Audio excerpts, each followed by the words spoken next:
It's time for Liam's favourite part of the show. Yes. Liam's been to the cinema. Here are the spoiler-free reviews of the things that he saw at the cinema and possibly other things if he's done other things that aren't the cinema. Which I have. Whoa! I don't know if it made it into the episode last time, but I mentioned Bizarro.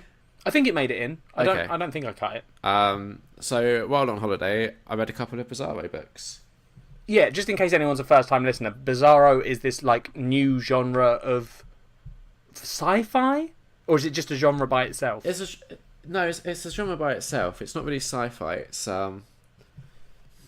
just weird. It's, the idea when we looked it up, yeah, because I was interested just to know what it is. I can't be asked to read it because I'm already reading a book that's ruined my reading. Yeah. Like the whole idea, it was sort of like they described it as cult cinema in book form. Yeah, the description. Like it's these weird. Oh, my this favorite. is such a weird thing. My favorite description I read that makes most sense to me is like the cult section of a video store where like it's just ridiculous titles and posters to like hook you in. Where essentially the concept comes first, and then the story sort of slots around the concept. Yeah. So it sort of it shares some similarities with like Chuck Palahniuk's work.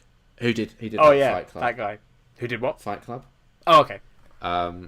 He's quite like a famous author. I would have thought you'd have like read some of his stuff.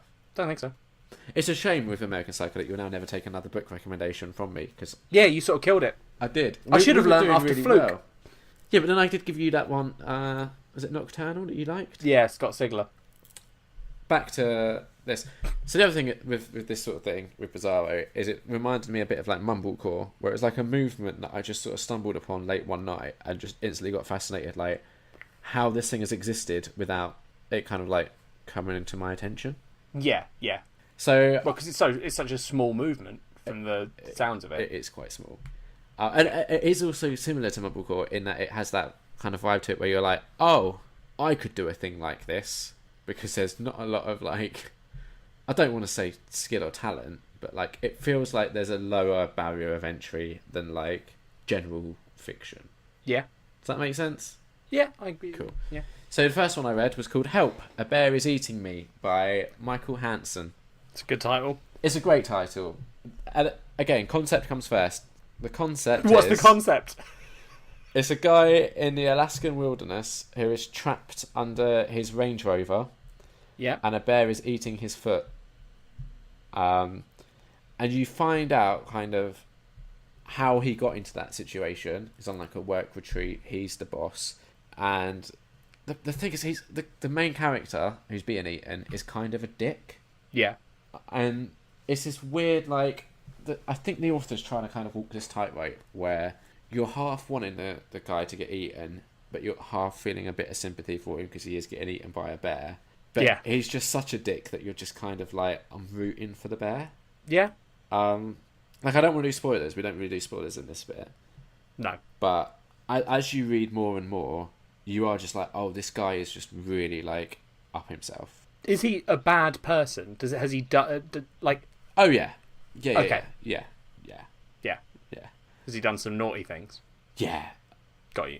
And his, like, idea behind wanting to do this wilderness retreat, like, trip was not exactly wholesome and team building, but more as a ruse for something a bit more sinister. That and other stuff. Cool. He's married, and he's brought his wife along for reasons that become clear. Did bring her along? Yeah, he brought her on this wilderness retreat. Is he trying to kill off his wife? No spoilers, Liam. No spoilers, so I can't, answer that. So he's so I don't know. It's a kind of annoying reading a book where you just don't like the main character. Yeah, see, that this is also my issue. The point.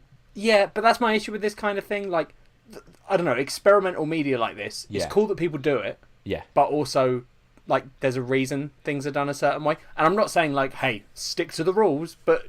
Yeah. Like, stick to some of the basic principles. Yeah.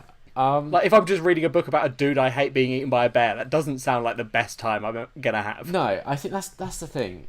If the guy wasn't quite as unlikable as he is, it might have been a better read. And there's a couple of, like, weird, like, dream sequences that, for me, just didn't really work. Is the bear eating his foot the whole time? Not the entire time. It kind of like in the first chapter, the bear's like eating his foot, and then at one point another bear comes along and the bears fight over the food. And the way that he's pinned under the car is he's kind of pinned where like it's cut off the circulation from his knee down. Oh, so he can't feel it. Yeah, exactly.